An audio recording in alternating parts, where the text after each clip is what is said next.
Амжилтын эхлэл болсон хүсэл мөрөөдөл эхлээд сэтгэл зүрхэнд тасдаг. Дараа нь оюун бодолд төлөвлөгдөж, ам хэл үг яриагаар илэрхийлэгдэж, бэрхшээлийг давж тэмцэж шантрахгүйгээр зөв цаг, зөв үеийг зөв замаар амжиж хийж байгаа нь амжуулж чадаж байгаа нь бусдад илт бибэгдэх үед амжилт аль хэдийнэ дэргэдэрсэн байна.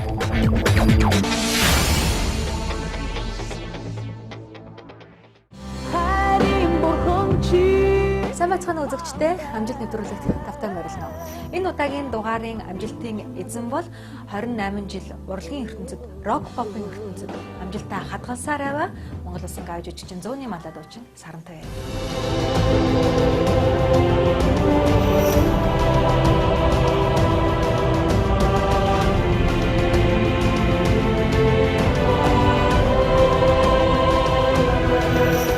Түүний төрсөн өдөр маргааш болно. Гэхдээ тэр энэ жил төрсөн өдрөөрөө тоглолт хийхгүй өөр зүйл төлөвлөж байна. Бас нэг хүн хэлжсэн л да нэг үнэтэй ресторан хөслөөл тэгэл баахан үнэтэй хоол мол аваад идэл хүмүүстэй дүүлж яхаа орно. Тэгээд тэр төрсөн өдрийнхаа мөнгөөр нэлээд бас хүнд амьдралтай амьтад туссан гэсэн. Тэр бол маш сайхан хэлэг байсан юм шүү. Төрсөн өдрөө бас тэгж тэмдэглэдэг юм уу? 40 насыг давсан хэдий ч цоглог сайхан байдгийн нууцыг тэр дуутайгаа холбон тайлбарлаж байна. Оо тэр бол дуутай холбоотой хаа. Дууддаг бас тэр залуу байт юм шүү. Багасаа дуулдаг байсан тэр 16 настайдаа урлагийн ертөнцид хөл тавьсан. Урлагийн одоо замлын түүхийг би 86 оноос эхэлж тоолж гисэн. Тэгээд 96 онд би Хайрын бурхан 10 жилийн концертад тоглож ирсэн. Яг 86 оны хавраг гэж би тоолсон 9-р ангид байна. Тэр 28 жил дуулж байна. Дуулсаар л байх болно. Мөн дуулахынхаа хажуугаар шин зорилгоо хэрэгжүүлэхийг хүсэж байна. Нэг том зорилго байгаа. Одоо соёл урлагийн орчин үеийн хөгжмийн урлагийн академи байгуулах. Монголчууд түүний дуулсан сайхан дуунуудыг сайн мэднэ. Харин хайртай дуучныхаа амьдрал амжилтын түүхийг хэрэг мэдэх бол ингээд түүний хийсэн санаачилсан зүйлс Монголын рок попын түүхэнд ямар хувь нэмэр оруулж шинэ өнгө төрх нэмж байсныг нэвтрүүлгийн эхний хэсгээс хүлээн авч үзээрэй.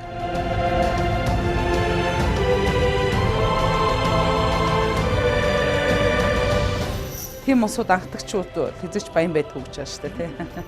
Нэг шин дуу дуулах гэж хад бол надад яг тийг санагддаг шүү дээ. Гол үндэс нь бол ерөөсөө дуртай юм баггүй юу тий.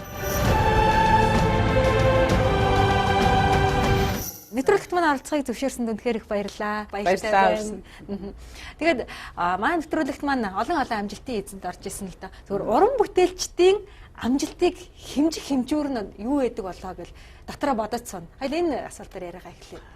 Ерөн уран бүтээлчийн хэмжих хэмжүүр нь бол амжилтын хэмжүүр нь бол нэгдүгээрт гавьяа шагналч юм уу одоо ямарваа нэгэн хүрсэн одоо өөрийнх нь карьерийнх нь үнэлэмж гэж ярьдаг шүү дээ. Ард түмэнд нэр хүнд нь хэр байна? Одоо хүмүүс сонирхох чадвар хэр байна? За тэгээд мэдээч хэрэг тэр дуучин ямарваа нэгэн хөгжиж байгаа энэ хийж байгаа энэ уран бүтээлийн өөрийнхөө салбартаа хэр их хүнтэй өв нэмэр оруулсан бэ гэдгээр нь дүүнэх байх л та. Бас амжилтын бас хамгийн томоохон хэмжүүр гэвэл анхдагч байж чадсан гэдэг бас нэг том хэмжүүр байх болоо гэж бодож байна. Тийм л дээ. Гэхдээ ингээ анхдагч ингээл одоо юу гэдэг юу ч хамаагүй анхдагч гэдэг байхыг хүсдэг л дээ. Яах аргагүй анхдагч гэдэг нөхөн бид нар бол одоо маркетингд бол урлагийн промоушндаа бол анхдагч байж чадсан яах аргагүй нэлээд 70-аас дээш хувь нь анхдагч байж чадсандаа би их бардам байдаг. Яг хуу анхдагч байна гэдэг чинь маш их эрсдэл үүрдэг юм л та. Тийм усууд анхдагчуд хэзээч баян байдгүй гэж байгаа шүү дээ тий. Бизнес бол анхдагчуд нь бол айгүй хурдан баяждаг бол урлагт бол анхдагч нар нь бол хамаг эрсдэл одоо бүх ачааллыг үүрдэг. Бид нар ерөн бол амжилт гэдэг бол ерөн маш их тийм аз сорьсон юм байдаг учраас одоо алдвал яах вэ, шатвал яах вэ тий. Амжилтгүй болвол яах вэ, фиаско болвол яах вэ гэсэн дандаа тийм тооцоотой явагдчихэдэг. Тэгээд гол үндэс нь бол ерөөсөө дуртай юм баггүй юу тий. Гол дуртай дуу одоо дуулах дуртай тий ингээд тайзан дээр гарч ирэл ингээд би ерөөсөө дуучин болох хэвээр энэ ерөөсөө миний хувь тавилан юм байна гэдэг бодол яг хэдэд орж ирсэн бэ? Би ер нь тийм фанатичны дуучин болоё гэж ерөөсөө бодоогүй. ингээл өвхөн хатлан яваагүй л дээ. Зүгээр л дуулах туртай байсан байхгүй. Тэгэл явсаар байгаа л дуучин болсон байхгүй. Тэгээд дуу намайг ингээл уяраад аваад оролцсон байхгүй. Ерөөс ингээл намайг нөгөө найраад аваа авчихгүй юу. Ингээл ингээд уяраад орчихгүй. Тийм учраас би ингээд амьдрал намайг дуунд уйраач гэл алд биеиг минь дуугараа милаах юм гэл те. Амраг хайртай минь уулзууж учруулсан те. Тэ ингээл үнэхээр л үний юм чин дуу. Тийм учраас бол дуу бол гайхалтай гоё тийм амттай бялуу хобби юм шиг байна миний хувьд. Бялуу тэгээ нэг хүн одоо нэг хамгийн амттай юм байдаг ш. Зарим хүмүүс бол мах идэх дуртай, зарим нь одоо өөр жимс ч юм уу ингээл шүүс арааны шүүс гоочдаг шиг нэг шин дуу дуулах гэж хахад бол надад яг тийг санагддаг ш. За энийг газ дуулаад яаж гоё дуулах вэ гэл те. Яг тийм санагддаг. Тэр хүслийг мань ингээд Янжил хан бурхан мань хараад над руу ингээд дуу ингээд нэг нэгээр нь явуулдаг.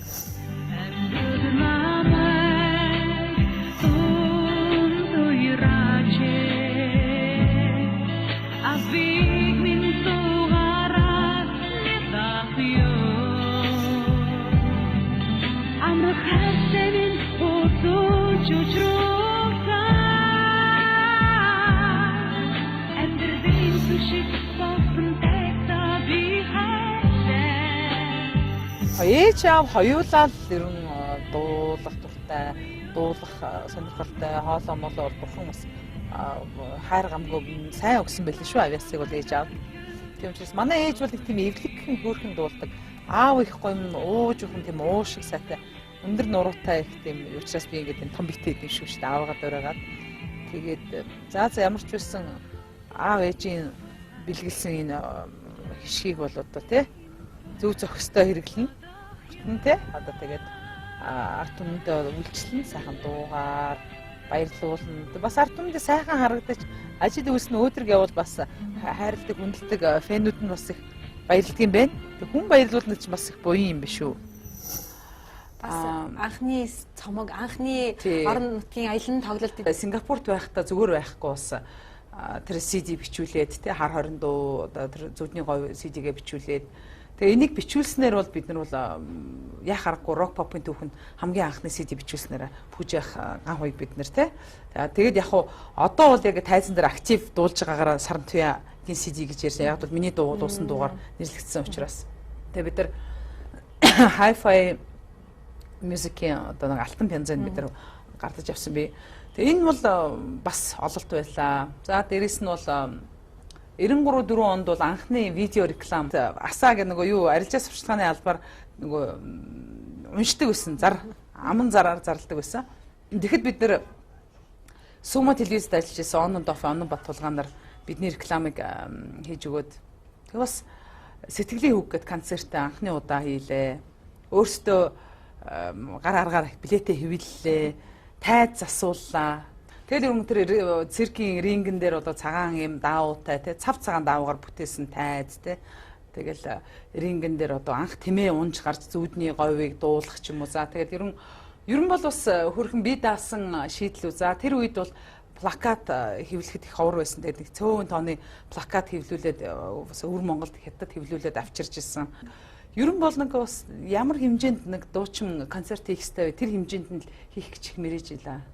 Үзэгдэх, харагдах, сонсогдох бүх талаараа универсал цогц байлгах гэж яаж хичээж ирсэн. Ер нь нэг бүрэн хэмжээний тоглолт ямар байх ёстой тийм хэмжээний концерт бэлдээд 2 өдөр тоглосон. Энэ бол бас жижигхэн алхмууд хийж лээсэн л да. За тэгэл CD-г бол яаж сурталчлах вэ те? CD-г яаж промошн хийх вэ? За CD-г нэг орой $13,000 цуглуулад соёлын төвөргөнд CD-тэй билет шууд билетэнд нь оруулаад $10,000 билет зарж ирсэн. Яг хамгийн анхны тоглолтын дараах миний яг 95 оны Энэтхийн CD-ний презентац 9 сард болж ирсэн санаж байна. 95 оны 9 сард энэ соёлын төвөргөнд аваад чатарсан. Шаагаад л. За тэгээд 96 онд энэт юу аргагүй амраг CD-ний бас тоглолт болж ирсэн. 2 өдөр их сайхан тоглолт болж байлаа. Их эртний үеийн дээр үеийн тоглолтууд маань яг энд болсон. Манай одоо Pentatonix наадам бидний зохион байгуулжсэн Pentatonix наадам энд болсон байгаа. Одоо хүртэл тэр дуунууд нь ингээл их чиглээд байгаа юм шиг цөөрөлд байгаа юм шиг чихэн сонсогдож байна шүү дээ. Тэн чинь бас нэг тийм дээр үеийн тийм бас нэг их юмд их амархан алддаг итгэмтгий цоглог тийм цайлган сараагийн төр төрхнүүдийн тарагдчихна. Тэгээд их гомдомхоо бас л их нулимс ус гаруулсан шүү. Тоглолтын үеэр тэгэл тайзан майзан дээр чинь тоглолтын өмнө сандрах, мандрах янз бүрийн болох тэгэл тайзан дээр маргалдах, хоорондоо гомдлох ингээл янз янзын болно шүү тайзан дээр. Тэгэл тайзан дээр ингээ зэрэгэл дээр гарахтаа бол инээмсэглсэн боловч яг хэрэг дээр бол бас уйлсан зөндөө одоо уйлж нулимс гаргаж бас бие биендээ хатуухан үг хэлж байсан. Урлаг яаж одоо бол бас тэгэл цаг үе ч өөр болж бас тэгэл усууд чинь арай боловсон болсон байна. Хатуужсан баг. Би хатуужсан байна. Үг даах чадвартай болсон байна. Тэгэл одоо бие биендээ бид нар илүү зөөлөн ханддаг болсон шүү дээ хүндэтгэлтэй тий. Тэр үед залгах юмсан болохоор эмоцоор зөвхөн эмоцоор явдаг. 94 онд рок попын дээд чанал гардуулах ёслыг санаачлан хийгээд On and Off-ын Онон бат тулгаа бид нар санаачлахад бас л дуучдын нэгээс бий байсан. Тэгээд яг одоо хамтлаг дуучид бол хөгжмөө хөөцөлтөл одоо дуугаа дуулаад платит засаал одоо карьераа бодож хад би бас энэ цаашд энэ перспектив ирээдүй байна уу те энэ манай энэ урлагийг нэр хүндтэй болохын тулд одоо гадны биш хэд дотоодын одоо алтан үеийн уран бүтээлч дуурийн драмын одоо уран бүтээлчдэг өрн залан авчирч одоо шагналыг гардуулах ч юм уу одоо номинац зарлах ч юм уу тийм үг бол бид нар бас сэдэж хийжсэн нь бас ололттой байсан. Тэгэл дараа нь зоригтойгоор 96 онд орон нутгаар аялан тоглолт эхлээд Ховд аймгаас эхэлжсэн хайрын бурхан аялан тоглолт эхэлжсэн. Одоо хайрын бурхан аялан тоглолт 2014 онд бас үргэлжилж байна. Тэгээд ер нь бас нэг ямарваа нэгэн эрсдлээс айхгүй. Тэгээд зүгээр нэг хэдэн хэсэг хүмүүс цуглуулад нэг каст цуглуулад нэг хэдэн төгрөг цуглуулад идэх уух ч юм уу бензиний мөнгө авах гэж яваагүй. Бид нар бол урлаг түгээх гэж явж исэн. Одоо ч гэсэн тэр ажлаа хийсээр л яваа л да.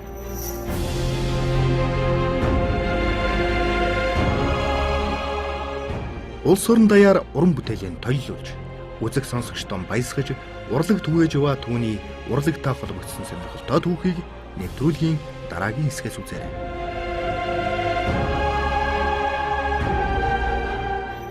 Дуучин ганх үегтэй танилцж миний амьдралд урлагийн болон үеийн амьдралд орж ирснээр болоод яадаг яг 3 дугаар курсээс хасагдсан дуучин гэж хэлэх юм уу аашиг гэж санаа зовоодны дуулаагүй шууд урлагийнхны тийм том элитийн ертөнцид бол арай алгарл орсон гэсэн үг шүү дээ. Ямар ч такс төлөхгүйгээр орсон гэсэн үг шүү дээ. Ингээд Хоёлаа амжилтын эхлэл цэгийнхаа тухай яриа л да. Миний амжилтын эхлэл бол ер нь одоо хөнгө хөгжмийн хамтлаг те цахилгаан хөгжмийн хамтлаг элсэн орсон маань их том алхам болсон бахал та. Тэгэхээс биш орос сургууль сураал төгсөөл ч юм уу одоо нэг хоормор дуулах бол байдаг шүү дээ тийм ээ. Ер нь хоорд дуулдаг байсан. Дараа нь гитартай ангийнхаа охин ламжав гэдэг охинтой гитартай ээжин бүүвэн дуу муу дуулал. Ер нь тэгж зөндөө дуулдаг байсан шүү. Бид нар бол урлаг уран сайханд их дуртай. Тэгээд бас социализмын үед ч бас нэг урлаг уран сайхнаар ч их яадаг штэ. Хүүхдүүдийг их дэмждэг. Энэ барилгын талбай гэдэг бол миний ерөн бага настай их холбоотой. Би 23 дугаар сургуульд сурж байхдаа эндээс туул нисэх гэдэг автобусан сууж гэртээ харьдаг байсан. 23-аас сургуулиа тараад аав дээр ирж энэ манай аав чинь зургийн институт ажилладаг байсан. Тэгээд хичээлээ хийдэг байсан. Тэр үед би бол хэдэн жилийн дараа энэ мөнгө харандаа хамтлаг дуучнаар орно гэж мөрөөдөж зүудлээчгүй явсан л да. Яагаад би нэг амжилттайгаа холбож байгаа вэ гэхлээр ерөн бас айгүй азтай юм л да. Тэр үед бол мөнгө хөрхрээ өргөө айзм гэж зөндөө хамтлагууд байсан л да. Илүү мундаг чадварлаг одоо цалинжуулт нөгөө хангамт сайтай хамтлагууд байсан боловч яг тийм нэг миний нэг одоо энэ дууны нуглаа энэ импровизац хийдэг дуучны сарагийн өөрийн онцлогийг суулгах одоо гадаад дуу хуулбарлан каверлж дуулдаг хамтлаг дуучнаар орсон нь бол надад маш их тийм нөмөр нүлэг болсон байна л да. Тэгээд зургийн институтыг яг бид нар яг энэ дээдлийн одоо нэг юу байгаа үстэй те энэ одоо сарвч гэж үүдэж штэ. Тэр сарвч чинь одоо хүн гарч болдог. Тэгээ энэ дээр нь Японы нэг айгүй маш чанга яригч нарыг зоогоод тэгээд бид нар мөнгө харан хамтлаг мань баяраар тоглож ирсэн. Тэгээд бид нар ажлын дараа манай ах нар чинь бүгдээрээ инженер, архитекторууд учраас ажлаа дууссныхаа дараа орж ирээд юунд цай ундаач ууж амжаагүй бэлтгэлээ хийдэг. Тэгээд бид нар би бол яг одоо тэгэл сургуулиас те ирээд хичээлээ тараад ирдэг. Тэгээ миний хувьд бол хамгийн баяр баясгалантай тийм одоо тэгэл бэлтгэлээ тараал ингээл хүнсний хорийн автобусны буудлын руу алхаж яхад бол маш тийм сэтгэл багталтай сайхан байдаг байсан. Тэг хичнээн оройтсон ч гэсэн өглөө хичээлдээ явахад бол нөгөө өчигдөр тоглосон бэлтгэл дээр хийсэн дуулсан шинээр сурсан дууны хөгж хэн сонсогдоод л явдаг байлаа. Тэр үед та хэдэн настай байсан бэ? Би 16 таа байсан. 16 гэж 9 дугаар ангид би ерөн тэр үед бас нөгөө арын хаалгаж байгаа ч юм уу сэргэлэнтэж байгаад бид нар 7 настайгаас орсон. 1-р анги. Тийм учраас би чи 17 настай 10 дугаар анги төгсчихлээ шүү дээ. Тийм их залуухан байсан. Ингээд урлаг уран сайхан ингээд яг эд 15 16 наснда явж хахад эцэг эхнэр одоо Ерөөсө дайн зарлал нь ерөөсө эсэргүүцсэн. Гэтэ манай найз ангийн хүүхд бас нэг хамаа гэдэг дуучин бас хамт явдаг гэсэн. Тэгээд ээж аав нь зөвшөөрөхгүй байсараад гаргацсан хамтлагаас. Намайг болохоор зөвшөөрөхгүй байсан ч гэсэн манай ээж аав нэг тийм зарагч ээж аавч байгаагүй мөөр юм. Тэгээд би ч бас нэлийн дуртайгаа илэрхийлсэн учраас бүр ч нэг айхтар тийм 20-од идэг эцэгт байгаагүй. Ээж минь өгүүлсэн ч гэсэн миний ингээд тоглолтын хувцыг оёод эгч минь эндүүдээд аав болохоор хуучин өөрийнхөө өмсдөггүй пижак эдрээ өгөөл панк би пижак нууцаар өмсөж байгааг нь харчаад миний охин энэ костюм аав гэл те. Тэгээд за хичээлэл тасалж болохгүй оройтож болохгүй аюултай ингээд орой жишээр заавал ах нараараа хөргүүлжээ гэж хэлдэг байсан. мөнгө харандаа хамтад болж байхдаа яг гадаадынхаа холбоочлуулж байсан. Яг өөрөнгө сургалтын тэр үед хийгдэж амжаагүй байсан. Би 3 жил шахуу өөрөө одоо барууны дуу тэгээд одоо Modern Talking Pupo тэгэл нөгөө Сандрэмогийн дуучдын дуу эдрийг дуулдаг Крис Норманы дуу дуулж ирсэн бол нэг 3 дахь жил дээрээсээ би зүрх мартахгүй гэдэг анхны дуу.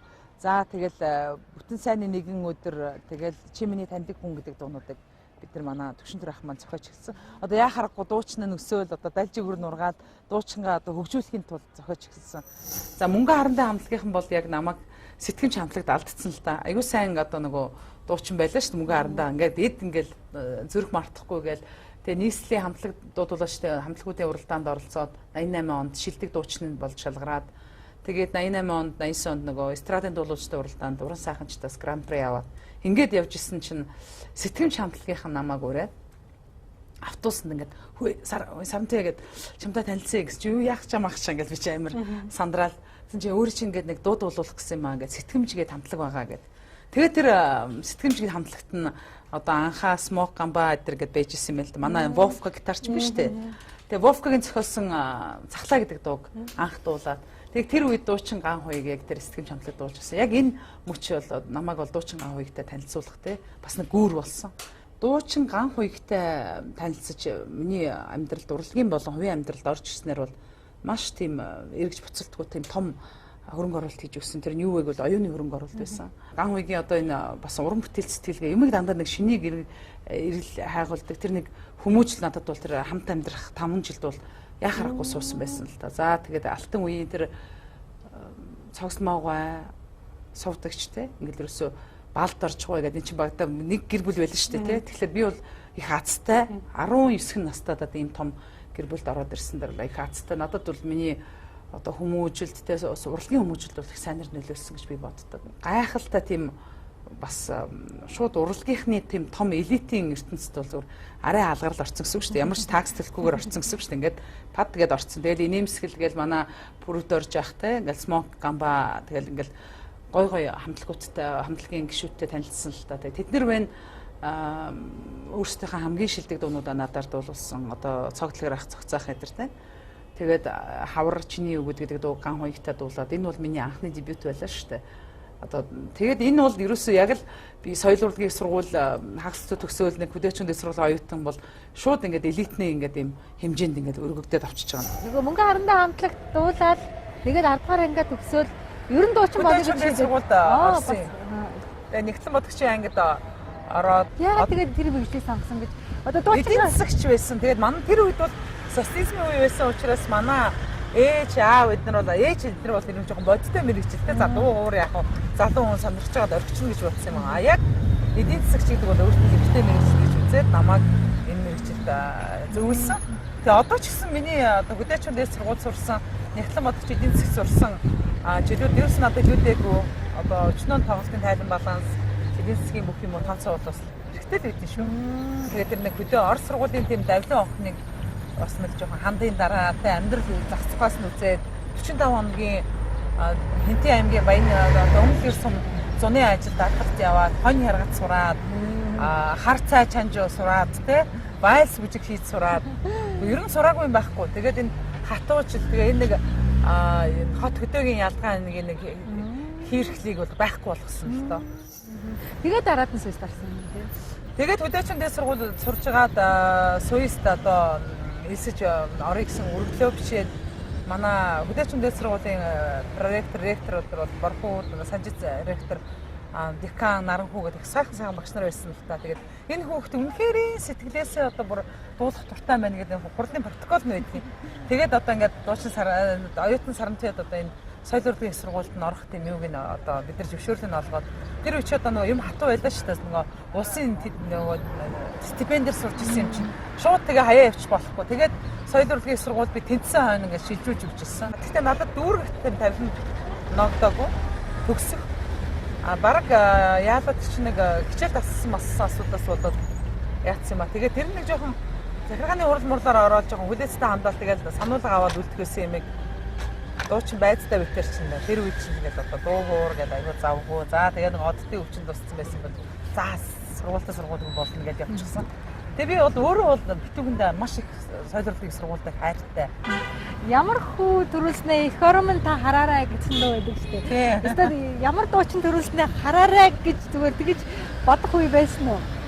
Гэхдээ ерөнхийдөө бол би бол нэг тэгж мөшөрхөж гомдож байгаагүй.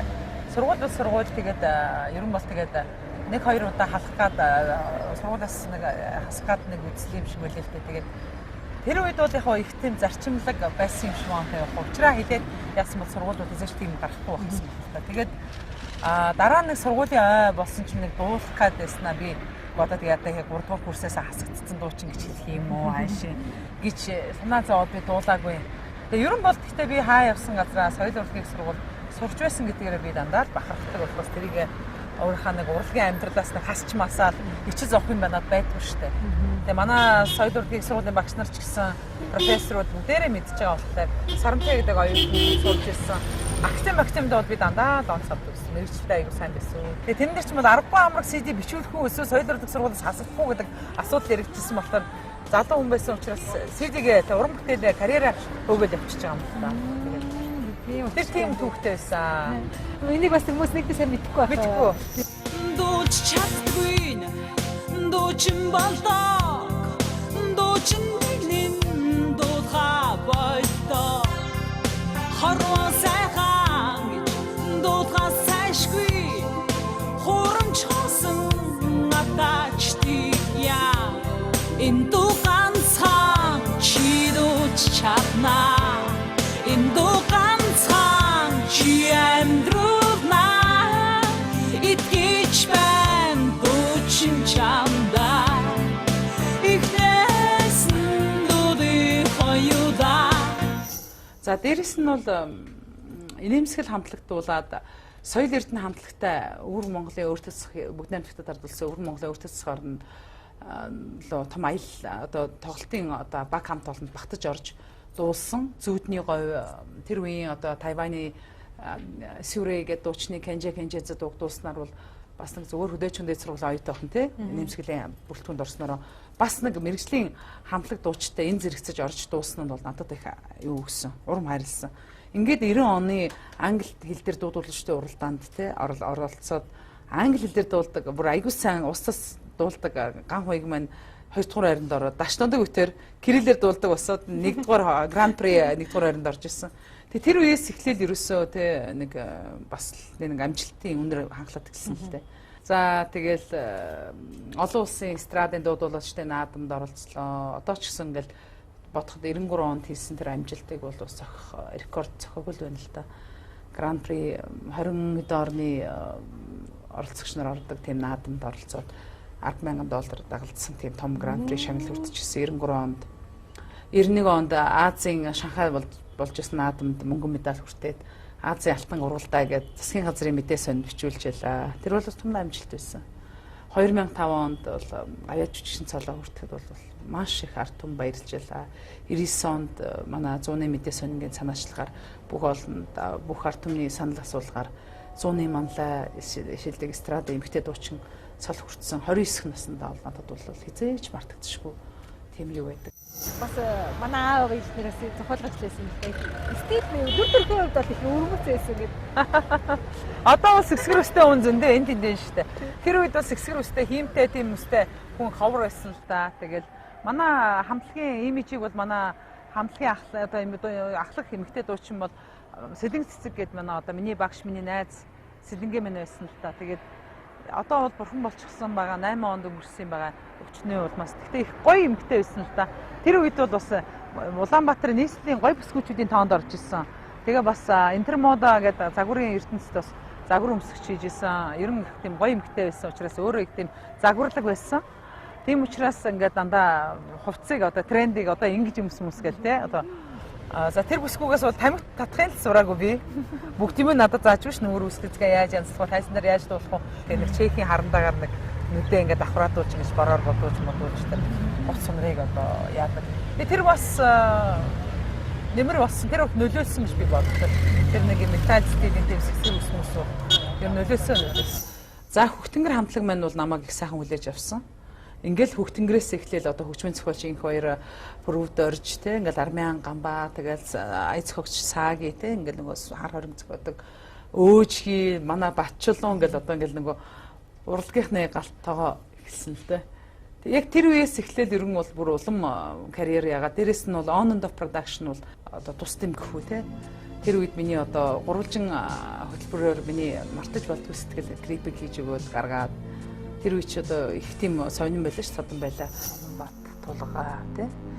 За тэгээ гансрээ тэр ингээд клип хийя сарагийн чиний клипийг хийя. Тэр үед бол чиний клипийг хийя гэж гуйдаг гэсэн. Ер нь таны амьдралыг таны яриг сонсож байхад ер нь замд дайралтсан тантай учирсан бүх хүмүүс үнэхээр сайхан нөлөөллийг, сайхан үлгэр дуурайлыг өгөө явж ирсэн. Их л учрах хэвээр сайхан хүмүүс. Тийм, ер нь бол бид ер нь учирсан улсуудаас дандаа сайныг авч байсан гэж би боддог доо. Тэгээд амьдрал тохиолдсон сайхан зүйлийг л би илүү санддаг юм билээ. Муу юмыг бол бараг сандгүй. Надад сануулт биш. Хөө энэ дээр тэгжсэн шүү дээ. Санаж байна уу гэхээр өө тийм билүү гэж би ярьдаг. Тэгээд магадгүй тэр нэг юм хэнэггүй уучламтгай тийм мартамхай зам маань надад бас тэр муу юмыг амархан мартагнуулдаг нь цаашид амьдралыг ирээдүйд ингээд илүү өрнөлттэй илүү юм өөдрөгөөр харахад тийм болдог болов гэж би бод. Магадгүй их гоё үргэлж залуугаараа байдаг ч гэсэн энэтэй холбоотой юм байна. Оо тэр бол дуутай холбоотой. Дууд болдог ус тэр залуу байдаг юм шүү. Эндээ гомдолт хийсэн хүмүүс их ингээд амар амхах шилдэг. Ингээд ерөөсөө тэгдэг хүмүүсийг ер нь хүнд гомдолж болдог л гэхдээ тийм гүнзгий гомдох хэрэггүй юм шиг. Ер нь тэр хүнд гомдол нь чи өөртөө л гомдож байгаатай адилхан шүү.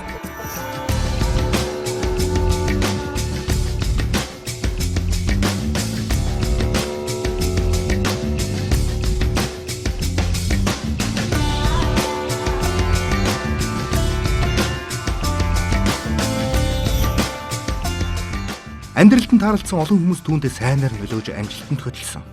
Уулзсан учирсан хүн бүхний сайн чанарыг өөртөө шингээж байсан түүний харилцааны нууц болон шин зорилгын талаар нэвтрүүлгийн дараагийн хэсэгт ярилцуулна.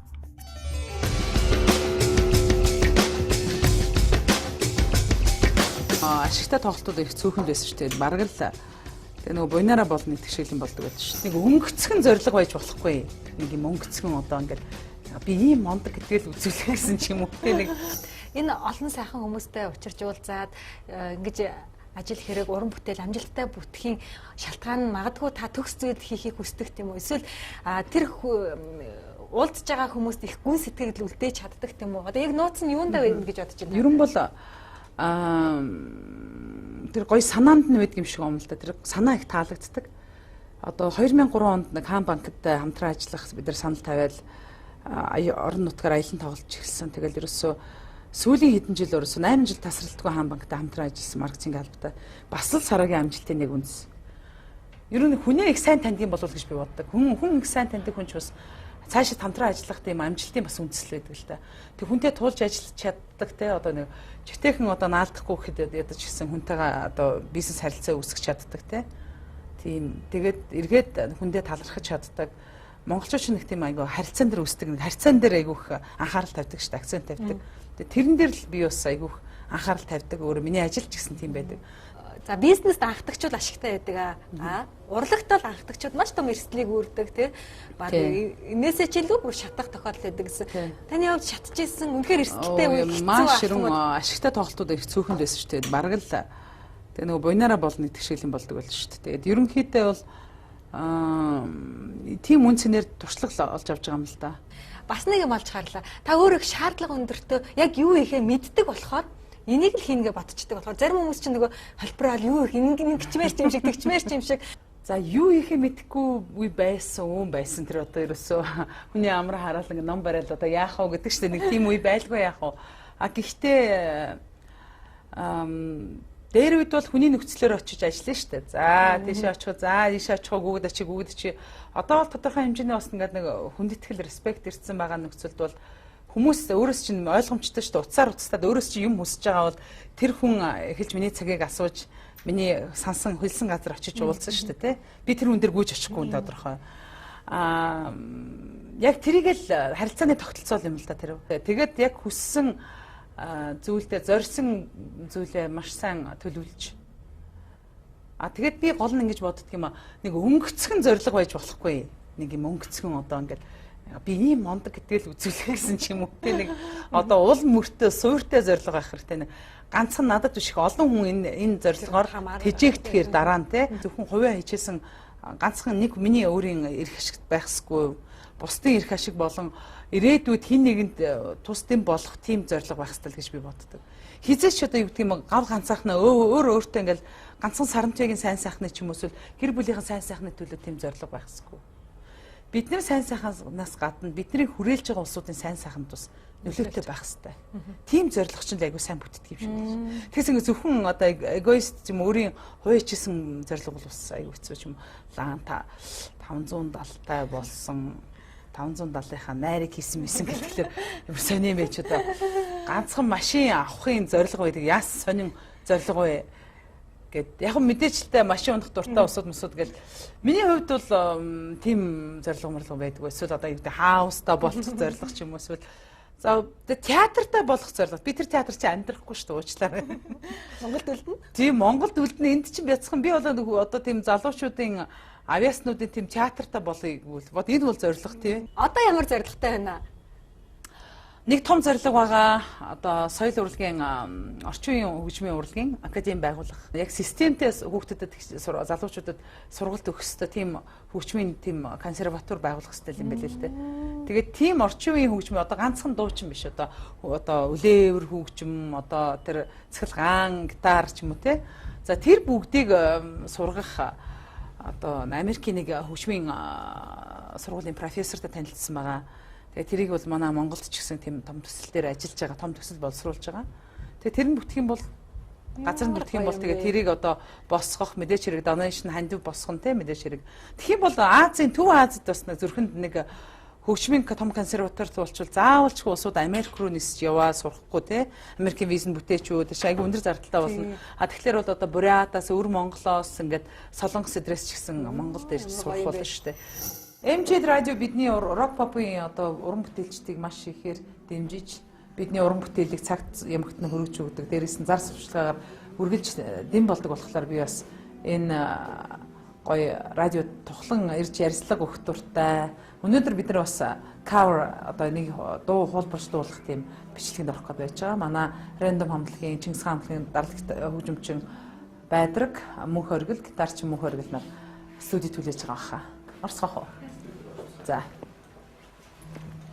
Ийм гоё харалт тэр хараа иш хардаа. Ийм гоё шүү дээ тэр харалт тэр. Сакогоц. Айлж ороод ирсэн. Супер уус. Эндээс нь яа. Бүүн камер мамер зооцсон шүү дээ. Тэр өөрөөсөө бичдэг юм байна л та. 1 2 1 Сарги цали хүлээсэн намайг тэгэрсэн тэр шоо чи сэтгэлийг минь сэргээхэ болсон ч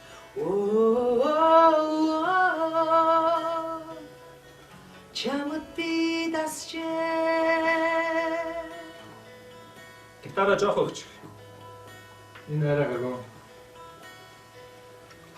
Эврэх бүртшин би доотлаа янгийн шүнд жаргал думсаа Дачломог минь багэн хом бахаа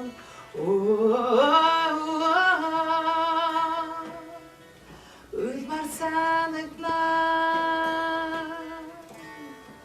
Чамаг явсан шви Явч нүдэм саа уцудахгүй над руу харах бүрээд чинь үргэж би баясалтай. Дууг сонсно гэдэг бас сонсож байгаа хүн бол үнэхээр сэтгэлд нь хүрсэндээ бол ингээл огшоод ирдэг штеп. Дуугж байгаа хүнд ямар мэдрэмж төрдөг болоо гэж бодлоо. Бүр л гоё л доо. Бүр л гоё. Таны энэ дуугаар өдрийг эхлүүлж чинь маш хямртай байна, гоё байна гэж усуд мессеж бичдэг. Миний сонсогч нар. Тэгээд би баярлдаг байхгүй. Тэгэхээр миний маш их тэм сэтгэл энерги, гоё эрг, сайхан энерги оршимгсан учраас тэр бичлэгийн сонсох болгондоо хүн их гоё энерги авдаг юм байна. Би шаргалтаа дууг сонсоод ажиллаас та ирч хүчтэй эхэлдэг. Самаагаар унсан үедээ энэ дууг сонсоод би ирч хүч авдаг гэж чинь. Тэгээд дуун дээрээ тэр энерги шингээж одоо дуулдаг юм шиг байна л да. Тэгээд энэ дуунууд тэгж одоо хүртэл тэгж мартагдахгүй сэтгэлд нь хоногшно гэдэг чинь бол бас тэр агуу хөгжмөн зохиолч, яруу найрагч нар те дууны найруулал тэр аранжиров шиг гэдэг нь бол усуд бол их чухал үүрэг гүйцэтгэдэг байсан юм шиг байна л да. Одоо бодоход. Тэгээд миний бодлоор бол бас би өөрөө ч гэсэн тэр дуунуудаа дуулах дуртай байдаг. Иргэн дуулахад л ахаад сөхөд дуулахад л надад ахаад шинээр төрж байгаа мэт санагддаг. Зарим нэг дуулахад л нөлөөс зэлэг нэг ингээл дотор тий одоо нэг миний сайхан ээж гэдэг дууг дууснаас хойш нэг л уйлмар санагддаг болсон. Тэгэл хормон дээр ирэл дуусан чинь гэрэлж байгаа хар хүн одоо уйлаад ээжигээ тэрврээд юу нэг баяр баясгал нэмэх байсан бүр уйлуулад тэгтээ тэр чинь бол баярын нулимс байсан л та. Тэгээд би өөрөө нүдээр хараад за энэ дуу бас агуу хүнд бол те үний нэрнгүү сэтгэл дотор сэтгэлээ нээж өгдөг. Тэгээд огшсон омогшсон тэр бүх энэ дотор ингээд хуран цугсан юм ингээд цайруулаад ингээд гэгэр гаргаад өчтдөг юм байна. Хүн ер нь бас их дотроо хүртэл их гэгэрдэг юм байна л гэж ойлгосон л доо. Яг үнэ сайхан дуу сонсохоор ер нь нэг бясалгал хийж байгаа мэт болдог. Яг тийм мэдрэмж төрдөг шүү дээ. Бүр тэр дууруугаа орцсон ингээд сэтгэлээс хамаг юм арчаад хайж байгаа юм шиг тийм сэтгэл үнхээр төрдөг шүү. Тийм. Тэгээд тийм ч учраас магадгүй би дуулах дуртай хэвээрээ байгаа. Тэгээд тийм ч учраас би дуугаа ирч хүчээ алдахгүй хичээж хамгийн гол нь ирч хүчээ хинээс авдаг үзэгчдээс л эргүүлээд авдаг. Танхим дөрвөн үзэгчд алга ташилтаараа маш их хайраар тий хүндэтгэлээр хүлээцтэй хандж байгаа тэр амьдралын янз янзын нөхцөл донд үзэгч түн байна, арт түн байна маш хайрлаж намайг хатуухан ч үг хайшиж болооддгоо тэгэж эрхлүүлсэн одоо хайрын даах гэж хичээж явна чадсан юм хичээж явна. Би чаргалтай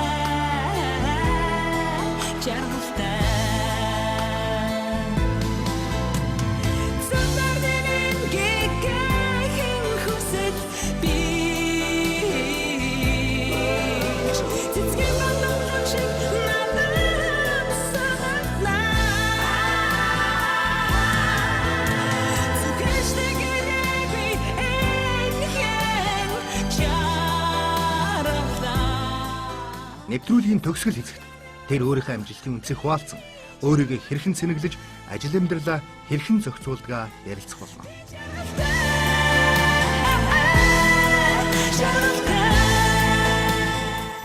Одоо миний хувьд бол амжилтын үндэс бол одоо миний ганц тэжээгддэг миний амьдралын минь одоо оюун санаа байна. Сарантуйгийн толгон дотор байгаа оюун санаа хинч булаач чадахгүй. Тэгэхээр яах ёстой вэ гэхээр хамгийн эрт амрах ёстой. Өглөө орой 10 өнгөрөөгөл амраал тэг өглөө 7 хагас 8 гэж босох ёстой. Нойр бол маш сайн хөгцсөн байх ёстой. Оюун санаа бол хичнээн төсөл, хичнээн проектуудыг хэрэгжүүлэхэд бэлэн тийм оюун санаа байх нь бол миний ч гэсэн одоо оюун санаа бол ажил үйлс өдрөг явна. Аюунаад амрааж бясалгал хийдгүү. Тэмгүй юу? Гэхдээ яг нэг бясалгал хийдэг юм аа. Жохон бухимдаад ирэхлээр л бясалгал хийдэг юм. Би ингээл нэг жохон бухимдах гал ингээл ер нь жохон амархан уцаарлах гээд ирэхлээр бясалгал хийнэ цусан дээрээ. Тэг би аль болохоор байгальд гарахад ингээл алсын бараа ширтэх ч юм уу нэг жижигхэн нэг саадан цэцэрлэг сууж байхдаа нэг навч ч гэсэн улаад харчлаар л ингээл дотор баясаад байдаг. Тэгээд цусанд маш их цаг өнгөрөөдөг. Тэгээд байнга явгаа алхдаг. Бясалгал хийн. Тэгээд бясалгал хийхлээр ер нь миний нэг одоо ертөнцтэй харьцаж байгаа одоо соронцсон талбай нэг гоо цэвэрлэгдээд тэгээд одоо онгод орох ч юм уу ямар дуу дуулах уу санаа оноо орж ирэхтэй. За тэгээд Dualset гэдэг шинэ студи байгаа. Тэр студийн залуучууд их гоё экологийн сэдвтэй нэгэн сайхан шинэ дуу зохиосон байсан. Байгалаа хамгаалах энэ сайхан цэнгэг агаар ус. Тэгээд тэр тийм нэг сэдвтэй дуу бас дуулах гэж байгаа. Амьдрал дээр яг үндсэндээ баримтлагдаг зарчим юу вэ? Хулгай битгий хий, худлаа битгий яар. За, бүү бардам нь чадахгүй мэ бити амбал хүнд. Тэ тэгээд байгаагаараа бай. Сайхан чин сэтгэлээс юм ханд. Ямарваа нэг юм бүх юм чин сэтгэлээсээ л хандаж сур. Тэгэл өөр асуудал байхгүй шүү дээ. Тэгэл хамгийн гол нь бас өөрөө чин сэтгэлээсээ ханддаг болохоор эргэн тойрны хүмүүс ч гэсэн бас чин сэтгэлийн хариу үйлдэл үзүүлдэг. тийм баха. Тийм гэж боддог. Ер нь тэгэл шашнаас ч гэсэн хараад үзэхэд одоо юу гэдэг нь дайсныхаа ч юм уу өөрөө чинь доромжилж байгаа мөнхөг улсуудын тэр дутагдлын уучлал сурлагддаг шүү дээ. Уучлал, өршөө тэгжээтэл тэгэл тэд нар чинь гоё ингээд ажил амьдрал нь тэд нар чинь хизээ нэг цагт ухаарна. Тэгээд тэр хайр чи эргээд ирнэ гэж ярьдаг те.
Уран бүтээлчийн амжилтанд хувийн амьдрал нөлөөлдөг болоо.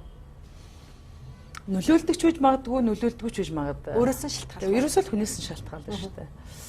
Заримдаа ерөнхийдөө хувийн амьдралдаа дарлуулаад байгаа эмэгтэй дууч харагддаг л да. Тэгэл ингээл хувийн амьдралд ч юм уу одоо ингээл хэцүү те. Хувийн амьдрал нь чирээл ерөөсөө. Миний хувьд бол нэг тэгж нөлөөлөөгүй хаа гэж боддгийг. Хувийн амьдрал ер нь хувийн амьдралаараа золиослоогүй би ер нь тэгэл өөрөө л ингээл дуулаад явсан. Тэгэл миний хувийн амьдрал өөрчлөгдөжсэн, өөрчлөлт гараад л өөрчлөгдөөд л болоод л өөрчлөгдөөл ингээл янз янзын эдэртэй юм болсон ч гэсэн нөгөө л үндсэн дуулдаг ажил эзэж орхиогүйсэн, хамгийн үнчээр орхиогүйсэн мэрэгчлэн дуучин байсан учраас надад бол ирээдүйд нэг хувийн амьдралд өөрчлөлт гарсан ч гэсэн нэг айдас байдгүй шүү дээ. Эмэгтэй хүний хувьд бол амжилттай байна гэдэг бол ялангуяа ээж хүний хувьд бол бас хэцүүлтэй те. Асуудлууд одоо хүүхдийн хичээл сургууль, тэдний хувц сунар гэл одоо ер нь бол их байдаг бахал гэж эмэгтэй амжилтанд хүрэхэд бас нэлээд ачаандаа түүрдэг байх гэж боддог. Педантичны тийм нэг амар педантичны гэдэг нь одоо нэг ингээл амар юм консерватив бодолтой ингээл хүүхдийг тэдэн цагт босоолцтой яг тэгж хичээл тэгэл миний хүүхд онцгой тогтон байх хэрэгтэй гэсэн тийм бодол над байдгүй л дээ. Тийм их юм шаарддаг. А тэгтээ өөрийнх нь хэмжээнд нь бол жоохон дайчлуулахыг хичээдэг. Би хүүхдүүдээ их дэмжихийг л боддөг юм да. Аль болохоор л миний л хүүхд юм чи одоо хүүхдэд дэмжих гэж л төрүүлсэн хүүхдэд сайн сайхныг бэлгэлэх гэж л төрсэн юм чи дэмжин л гэж боддөө шүү дээ. Аль болохоор л дэмжийл гэж боддог. Ер нь зүгээр энэ их ингээд олон ажлыг уран бүтээл, ар гэр тэгэл ингээд олон ажлыг амжилт явуулах жоохон төвтдгүү. Бүх л Монголын эмэгтэйчүүд дэлхийн бүх ээж нарт ийм л ажил хийдэг ш. Тэр ингээд Анжелина Жоли мөлий түүхтэд ингэж сонсоог юм байна шүү дээ. Ер нь бол энэ чинь амьдрал шүү дээ. Ерөөсөө амьдрал чинь тэмцэл юм чинь тэгэл амьдрал явж чинь тэмцэл явж гин гэсэн үг. Тэгэл одоо гүүж орж ирэл угаалгын машин л хувцас игээл тэгэл хувцас солиод хөөе тэр будаа агшаас нь ингэснүү тэгснүү гэж бүгд амжуулаад одоо хүүхдүүд харьцангуй том болчлоо. Тэгээ нэг бас family гэдэг нэг сэтгүүлд бид нэр зураг авах гэж байгаа. Удахгүй тэгэл тэр сэтгүүлээс харна үз. Миний хүүхдүүд хэрхэн том болсныг. Одоо бас өөртөө өөрийн гэсэн үзэл бодолтой, өөрийн гэсэн байр суурьтай болсон. Их өөрийн ертөнцөөр баяжсан 3 өөр ертөнц байгаа шүү дээ. Тэгэхээр би бол хүүхдүүдээ бол айгу хүүхдүүдтэйгээ байхлаар их жаргалтай байдаг. Тэгээ би хизээч уйддаггүй. Тэдэртээ бол эзгүй арал руу явах ч гэсэн уйдахгүй. Маш их адал явдалтай байна. За ингээд нэвтрүүлгийнхаа эцэст бас асуухад нэвтрүүлэг маань өндөрлөх цаг болж байна. Асуухад ер нь амжилтыг та өөр хороо томьёол бол амжилт гэдэг чинь бол ер нь ямарваа нэгэн юмны үр дүнтэй холбоотой байх гэж боддог. Тэр юм хийсэн бүтээлийг ч юм уу ямарваа нэг юмыг болсон үйл явдлыг дүгнэсний дараа их эрэг тал руу шидэгдсэн гэдгийг л одоо амжилт гэж хэлнэ. Би бас гэж боддог юм л да амжилтыг бид нар ингээд дандаа том амжилтаар төсөөлж боддог. амжилт бол жижигэн ч гэсэн амжилттай ахиц гарч ил бас ахиц гэдэг үгийг ерөөс манайхан мартцсан. Одоо ингээд хэвтрийн дэглэмтэй байжгаад бас чөл дээр босгож байгаа хүмүүс дөнгөж өндийлээ гэхэд бас ахиц гарч байгаатай адилхан бизнесийн хүрээнд ч бай, дууны хүрээнд ч бай ерэн ахиц гарч байгаа нөхцөлд бол энийг бол амжилт гэж хэлж болно шүү дээ. Тэгэхээр бол бид нар амжилт гэхэлэр их том томьёолыг бодоод байгаа юм. Жижигхэн алхам ч гэсэн хөлд орж байгаа хүүхдийн нэг алхам ч гэсэн энэ бол амжилттай адилхан бас энэ амьдралд бүдчээд явж байгаа хүмүүс жоохон ч гэсэн алхам урагшаа хийсний амжилт гэдгийг тодорхойлж өгөөд дэмжиж явах хэрэгтэй болов гэж би боддог. Тэгээ урам их хайрлах хэрэгтэй. Урмын цаана амжилт байгаа шүү дээ.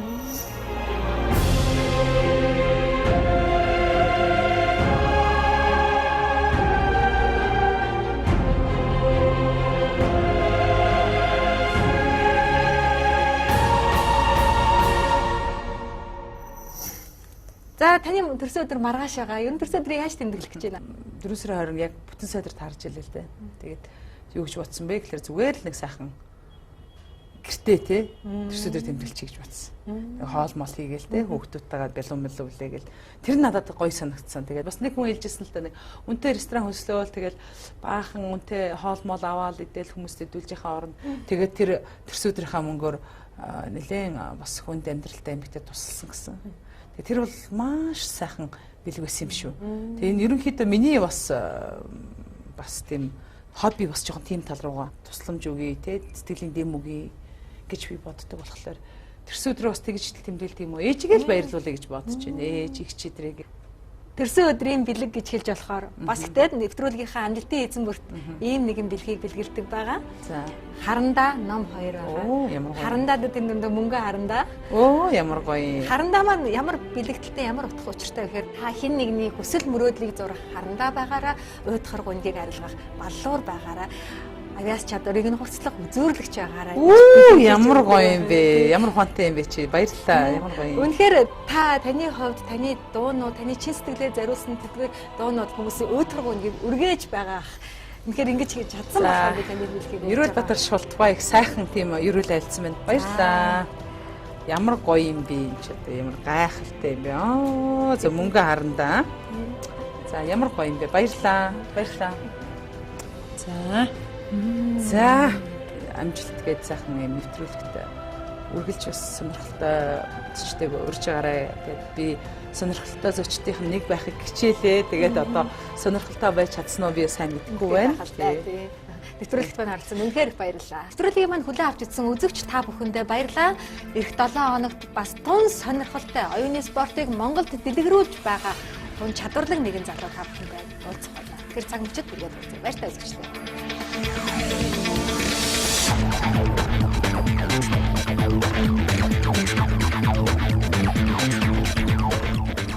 Тэр энэ зүйл бол хамгийн гол нь хичээл зүтгэлтэй холбоотой юм аа гэдгийг л одоо энэ ярьж байгаа бүх зүйлээрээ л ойлгох юм хүсэж байгаа. Өөдлөө дараагийнхаа. Яасан? Өөртөө байж чадахгүй. Тэр бас зүгээр нэг зөвлөгөө шиг юм уу те? Би одоо хин нэг үнтэй уулзгаад цагаа тоолждаг. Ирсэн нөгөө хүн байхгүй би бухимдахгүй шүү дээ. Өө ирсэнгүй цагаа өрсөнгөө. Надад тэгж бухимж ийдээсээ өгөх шаардлага алга шүү.